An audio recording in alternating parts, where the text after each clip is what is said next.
Yeah. Kasi nagkadalawang isip na sila sa actually nag-aaway na sila kami.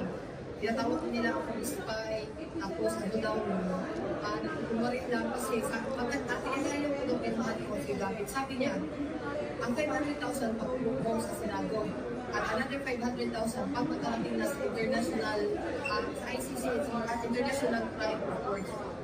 Close siya kay Secretary Lima. Ako? Ayan na. Ayan na, sinasabi natin, may pangalan na ho na lumalabas. Eto na! Kasi nakikita yung mga mo doon sa Cebu. Anong December, si Senator Trillanes? Ako! Tapos, Meron na naman! May pangalan na naman, lumulutang! Cheers, magandang hapon muli.